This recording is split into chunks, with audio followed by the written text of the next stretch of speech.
Good afternoon, and welcome to members of the media and the people of Bermuda who may be watching. I'm joined here this afternoon by the Minister of Youth, Social Development and Seniors, the Honorable Tinee Furbert. On Friday, the 8th of November, Her Excellency the Governor delivered the speech from the throne entitled A Fairer Bermuda for All. It was a message and occasion of empowerment and hope, though tempered by sadness, as you remembered a dedicated legislator, Senator Leslie Robinson, who is no longer with us. The theme, A Fair Bermuda for All, embodies this government's commitment to putting fairness and equity at the core of our work, ensuring that our policies and services meet the needs of Bermudians. Building a fair Bermuda isn't a new mission for this government. It is a continuation of our efforts since we took office, which is to deliver meaningful change, and we will continue to do so. Over the past few years, this government has helped make Bermuda fairer by reducing payroll taxes for 86% of workers, implementing Bermuda's first minimum wage, expanding child care assistance for families, increasing affordable housing options, making housing more attainable for Bermudians through the Mortgage Guarantee Program, and eliminating stamp duty on mortgage transfers. Today, I will outline the initiatives led by the Ministry of Finance, highlighting the government's recognition that for Bermuda to be truly fair, we must address disparities in financial access, affordability, and opportunity by implementing policies and legislation that ensure that Bermudians are treated fairly and that costs are reduced in essential services such as banking and pensions.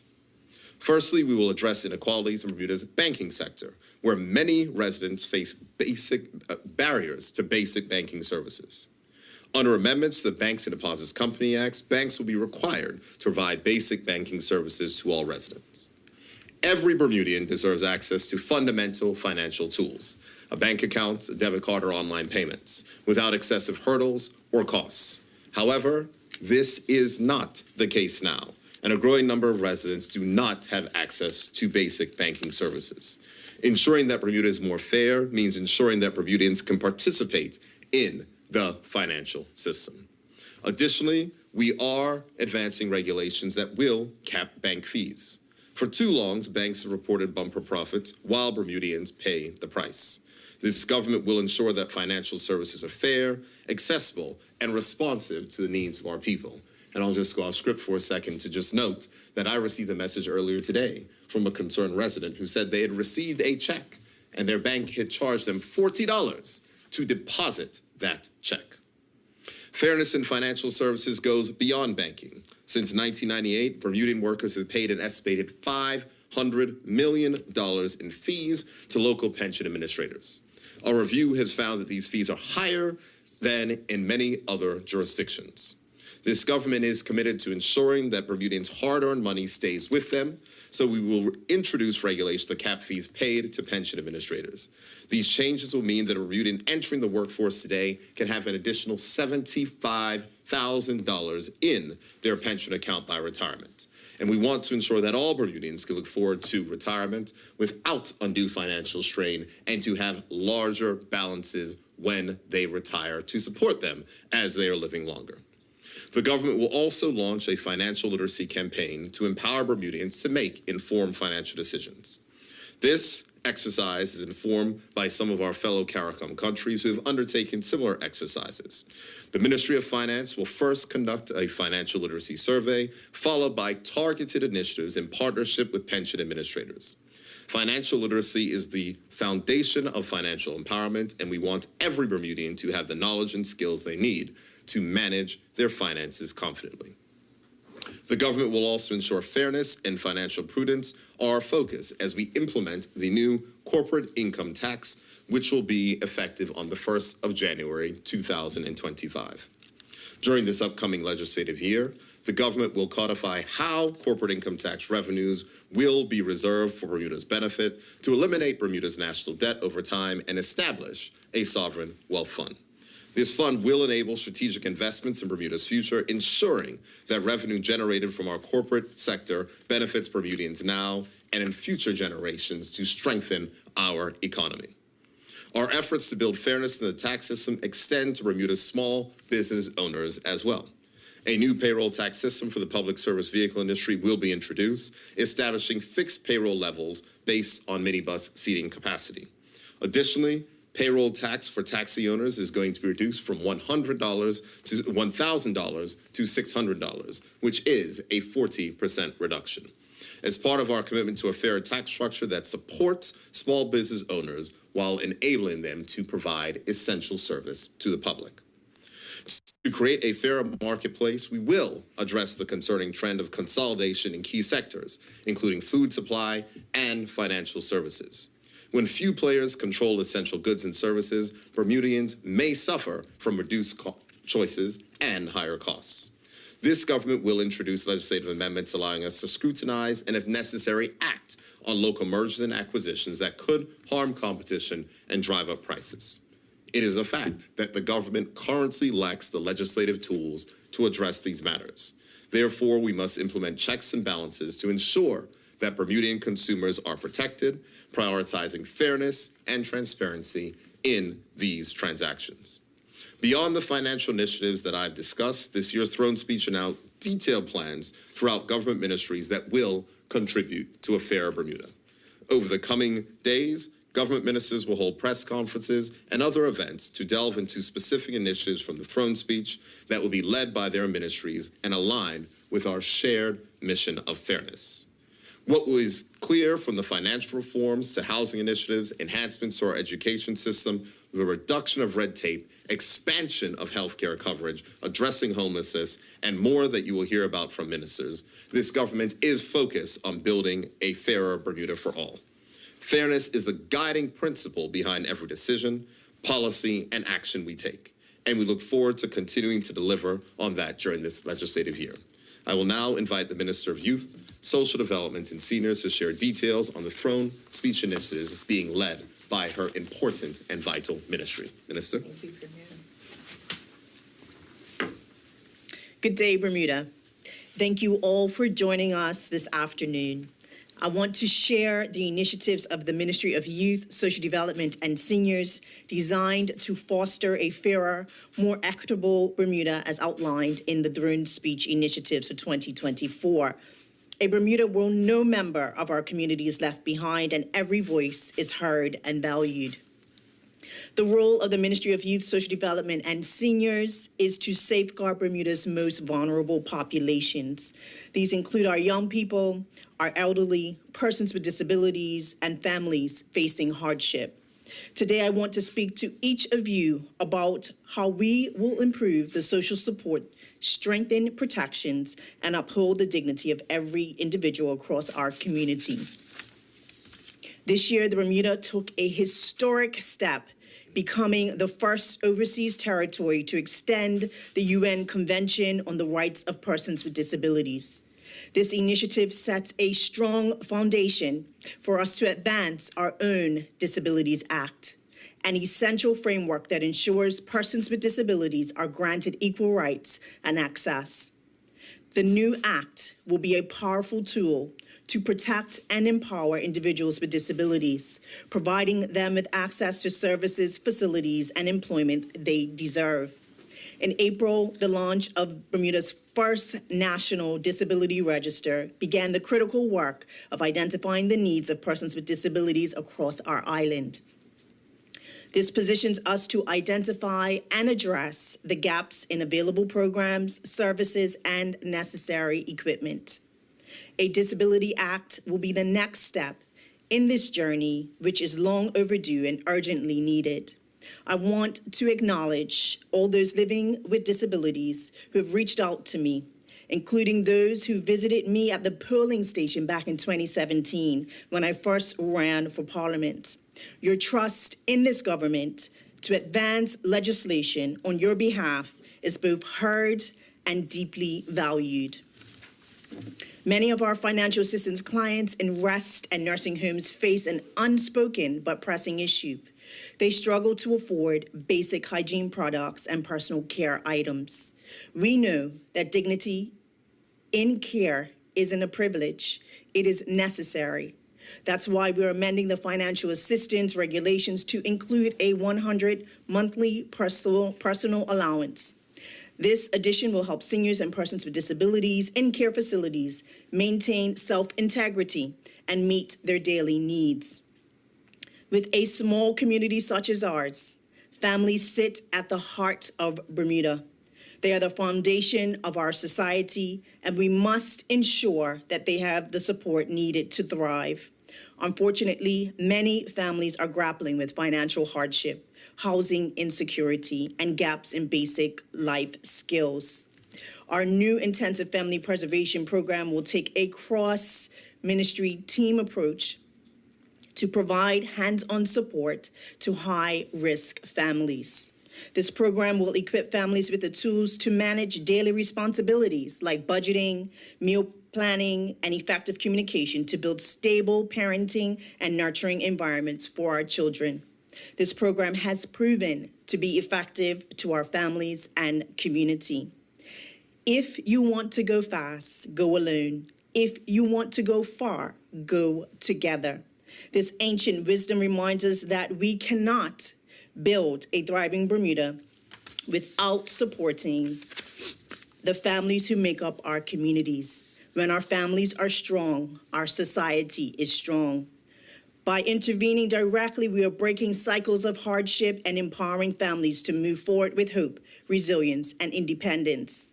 I also want to remind the public that the personal allowance for seniors and persons with disabilities and the intensive family preservation program were initiatives funded by the mid-year budget review. We are certain that these initiatives will deliver a meaningful difference in the lives of Bermudians. Every person deserves a safe place to call home.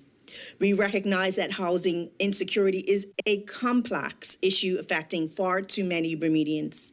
To address this, the government has finalized a plan to end homelessness, which will soon be presented to the legislature. This plan is not just a policy, it is a commitment to ensure every Bermudian has access to stable housing. This requires all of us, government, and the community alike, to work to bring about lasting change. In these times, the government must be proactive and connected to the real struggles of Bermudians. We have not lost sight of your challenges, and we are working to address them head on. From securing housing to ensuring our elderly and children are protected, this government is committed to the well-being of every Bermudian. Our role is to lead, to coordinate, and to monitor progress, but we also need the community's engagement. This legislative session is about lifting Bermuda's most vulnerable, empowering families, and building a future where everyone can thrive. These initiatives are not just policies, they're holding us accountable to you, the people of Bermuda.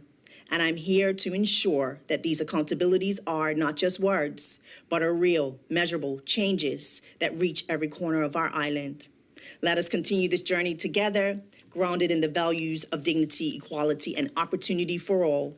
Together, we will build a Bermuda that is fairer, more inclusive, and more resilient, where there is no one left behind, and every member of our community has a place to be heard and respected. Thank you. Thank you, Minister. Thank you, Premier. The Minister and the Premier have outlined some significant initiatives as part of the legislative agenda. We're going to open it up for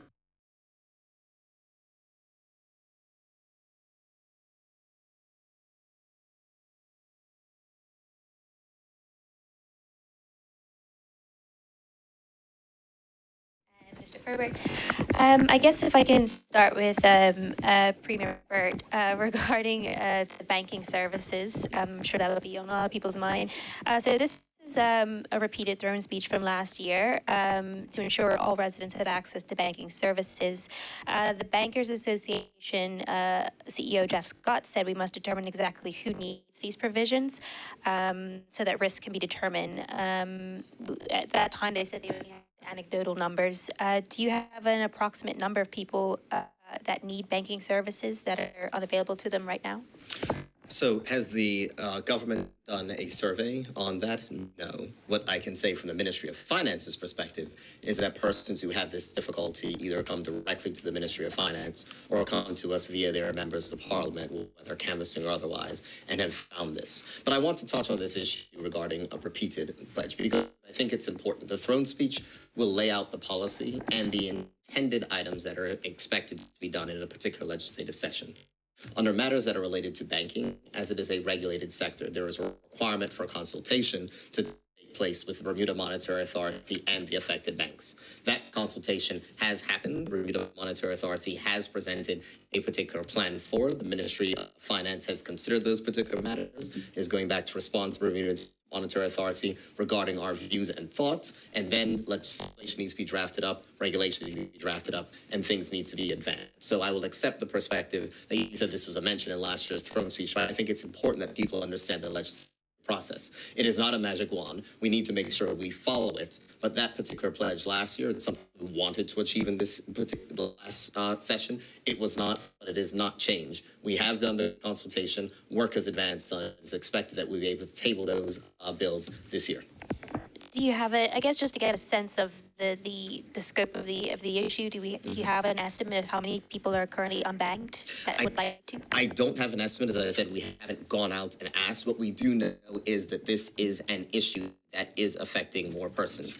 And it is a particular challenge, which has a lot of it is dealing with anti-money laundering requirements and other things which are imposed upon banks. But what even the global financial bodies have found is that the regulations which are in place are actually leading to more persons being unbanked, which is the exact opposite of what was being tried to achieve. It was reduction of financial crime, not to reduce persons who are unbanked. So the global standard settings bodies are now looking at including financial inclusivity as part of these things. And it's important that we recognize that some of these provisions are actually leading to persons not being able to be banked. And just look at the perspective. It is very simple. If you want to travel, you would find it very hard to travel if you do not have a bank account, if you don't have a debit card, if you can't make online payments, those type of items. And so it is something that we've seen happen in other jurisdictions. And the space that this government has always been in is that we want to make sure that people have fair access.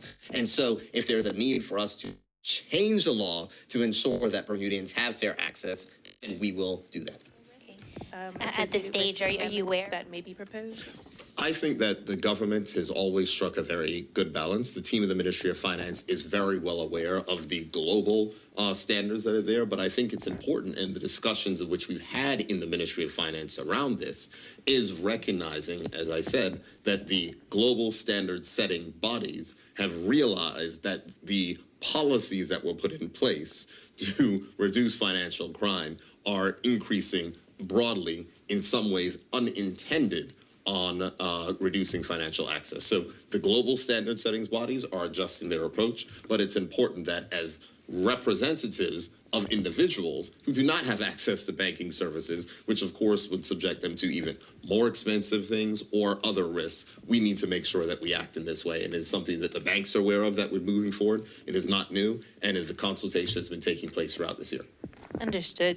Moving on to the corporate income tax. So that's being handled by a specific commission.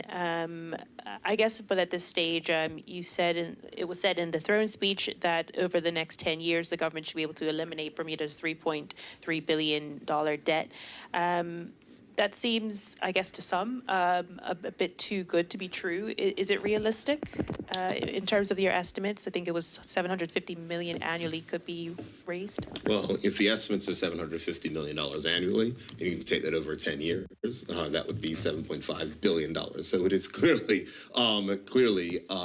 well within reach. But I don't think that's the particular focus. I think the fact is that we will see what happens. We know where the estimates that were put out in last year's budget, those matters may be revised, and there may be updated figures that will come in this year's budget. But I think the most important provision to focus on as part of that language was around the legislation that we're actually going to put in place this year. As a throne speech is a legislative plan and a legislative agenda. And one of the things we will do is to clarify the tax reserve fund, which which is how these particular funds are going to put into reserves so that they can be used for the benefit of future generations, whether it's debt retirement, whether it is the creation of a sovereign wealth fund. But these are all the recommendations that have come from the various teams who have been looking at this, talking about the fact that the government must make sure we put in place very sound measures to govern how excess revenues may be able to be handled. And so from that perspective, we're expecting,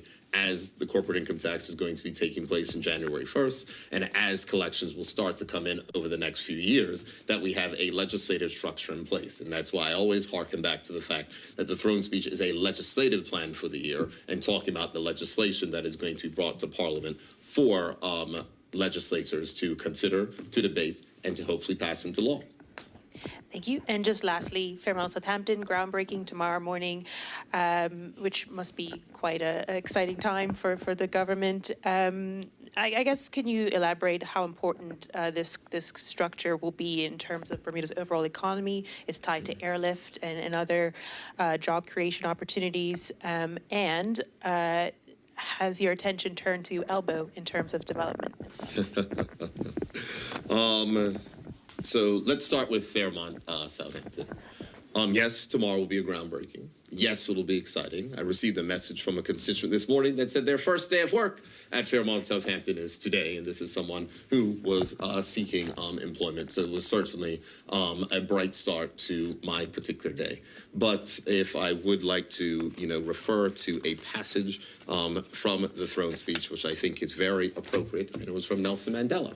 And it says, "After climbing a great hill, one only finds that there are many more hills to climb." And so I think that is appropriate. The work doesn't stop because this is moving forward. Yes, attention has to turn to other particular tourism and investment projects that are happening throughout. But I think it is a demonstration of patience, a demonstration of tenacity, and a demonstration to get the desire to make sure that we achieve a fair result for the people of Bermuda. So there are going to be meetings working on that site. It is going to mean a reopening and a boost to airlift when it comes open. We already know that the Waterlot Inn is accepting reservations because work was continuing during this particular point in time. And so, yes, it is exciting, but there is clearly more work to be done. And the government, as the Minister of Youth, Social Development and Seniors said, is not resting on our laurels. We recognize that there is continued work to be done, and we're continuing to press ahead. That is the reason why we've laid out a very ambitious legislative agenda, because we've always had ambitious legislative agendas to get a lot of things done through the legislature. Thank you, Premier. There's a lot on here, but I would like to turn my attention to Minister Furbert, if that's okay.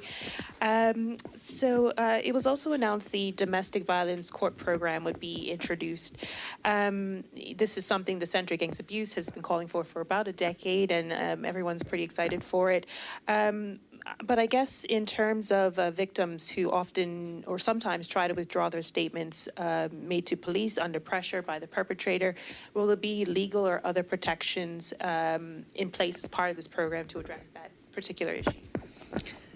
First, let me mention that the domestic violence court will fall under the Ministry of Justice. But I cannot say that I'm more than elated being part of the Morocco team being under the Ministry of Youth, Social Development and Seniors, having this to progress. The Attorney General has also said that there are provisions already in place that addresses the prosecution being able to move forward with domestic violence incidents if persons pull back their complaints or statements. But that does not mean that there is not room to continue to strengthen our domestic violence legislation, which is something that we are continuing to keep a pulse on and looking forward to progress that. But this is huge. Domestic violence court is huge, and I believe the DPP's office is also very encouraged by this news as well. Thank you.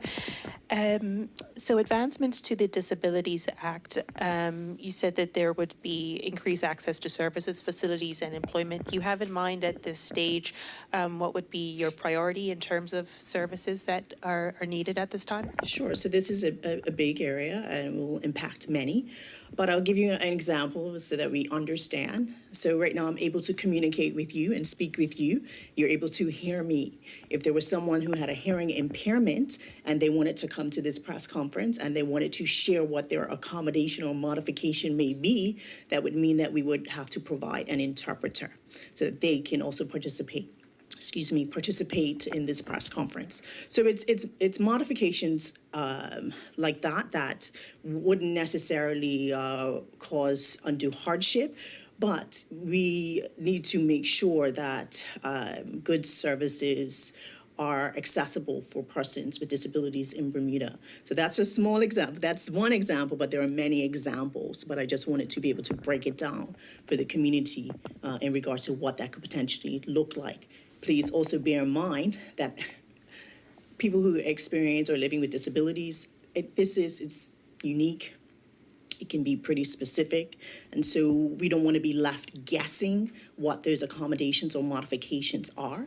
And it's also important that we address through legislation that they share that information so that we can make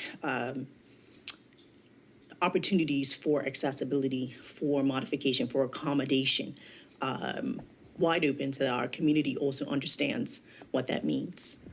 Thank you. And Thank you very much, Jasmine. Siku, I believe you have some queries as it relates to today's press briefing.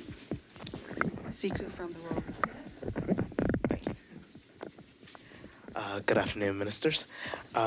Most of my questions really are just aimed at the Premier himself. Firstly, you mentioned that what would essentially be an anti-monopoly act, really, to stop businesses from essentially cornering the market. Do you know if there are any businesses that kind of already cross over this monopoly threshold? And if there are, will there be any, for lack of better words, consequences that the government has in mind to kind of address this situation?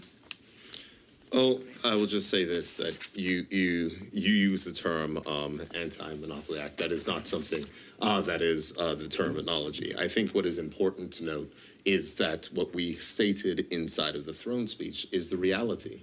The reality is that the government has no power to act. There is none. And so people will say, well, in other countries they can do this. The government has no legislative power. The reason that jurisdictions in other spaces can act is because the government has been given that power in the legislatures of their particular countries. And it is something that is important. But what we did say is that we are going to consult on what is the best way forward around this and put matters into place so that a government can have the power to act if it is deemed in the public interest to do so, which is the test which is used in many other jurisdictions around the world. And I think it's just important to note that you cannot have a fair economy if consumers do not have choice and there is a reduction of competition that could increase prices. And so from that perspective, that is what we're looking at. The government cannot enforce fairness if the government does not have the tools to do so. So it is certainly something that we're looking at. Some people may think of recent examples, but there's also been complaints that have come to the government about, insurance companies buying healthcare practices, those healthcare practices going to businesses saying that you have to use this particular person or that particular person for these particular benefits, which may or not work. And so these are all things that, yes, have come to the government, that, yes, may be something that we may want to scrutinize to say, this is probably not in the best interest of consumers. How can we do these things better and more different? But if the government does not have the legislative tools, then we are effectively powerless to do that. And so it is important that we put in place the legislative tools so that we can act in that way. Those tools do exist for the space under the regulatory authority. So for energy and telecommunications and fuels, there is the space to the power. So if there are going to be merged in those sectors, then under law, those persons already say that's going to concentrate market power, or that's going to be an issue when it comes to pricing, et cetera. And the regulatory authority has the power underneath those sectors. But for a wider variety of sectors, there is not that power. And we want to make sure that we provide the government with the tools to act in the public interest if, under the law and after review, it is deemed necessary to do so. I see. And with regards to the financial literacy, when is the government hoping to, I know it's, again, very much in the early stages, but does the government perhaps have a time frame of when this, of not only when this could be rolled out, but also how this will be reached out to the public? Absolutely. I mean, we're not doing it starting from scratch. A lot of the work in which we do regionally and other things, as I had mentioned in my remarks, this is something similar that has already taken place in Barbados, and we're following on the model of which they've done insofar as a financial literacy survey, which was very effective, which the Ministry of Finance has reviewed and looking to make certain tweaks so that we can go ahead and put that out to actually understand the level of financial literacy that does exist in the community. The governor of Barbados did something very creative. They had a sweepstakes, so people who did respond to these things did actually get a benefit to encourage persons to respond around this so we can actually have an understanding of financial literacy. But I think what's also important is speaking about the initiatives and education themselves of which we plan to do. And it's not just the government. So part of the review of the pension fees, et cetera, one of the things which came to us from pension administrators is they want to partner with the government on financial literacy initiatives. And as the government seeks to make the private pension system to add more flexibility for possible investments of which people may be able to make with their private pensions, we need to make sure that persons are informed around what are the types of things that they need to do and or to look out for. And so I think it's something that is important on a broad level, but it will happen sooner rather than later, as we're not starting from scratch. We do need to adjust, but as I said, these are not things the first time that a government's done a financial literacy survey in the region. And so we'll take the learnings from some of our fellow CARICOM countries and then apply those to Bermuda. I see. And when you say sooner rather than later, will that be within the next year, 2 years? Oh, years? Absolutely within this legislative year. No question on that one. Okay, great. Okay, thank you very much. That's it? Yep, that's everything. All right. Nothing further? All right, great. Thank you very much. You have a follow-up question, Jasmine, is that correct? Yes? That's fine. Is it for the Premier or for the Minister? Oh, come on up.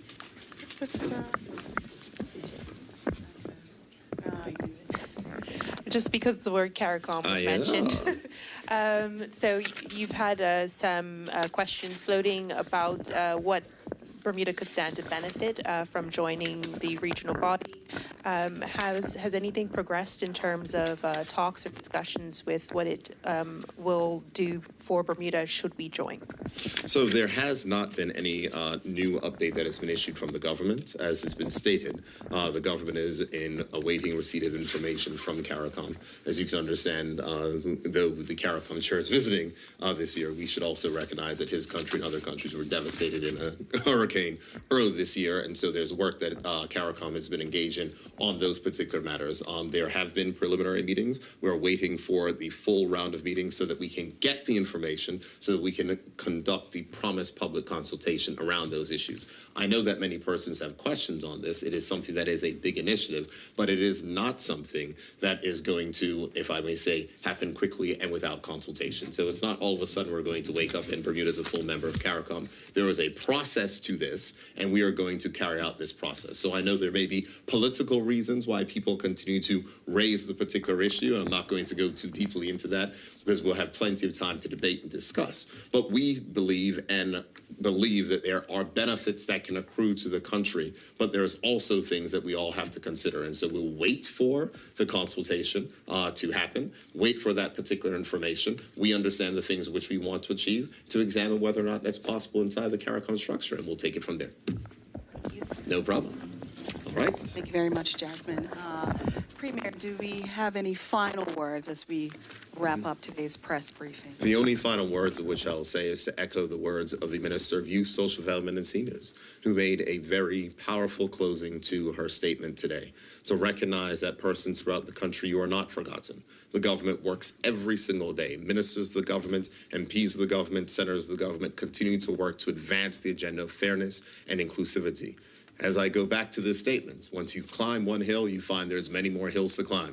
But I can assure you that the government has many more hiking boots ready to go, and we're going to continue to climb those hills to continue to make sure that we deliver a fair Bermuda for all Bermudians. Thank you, and thank you, Minister.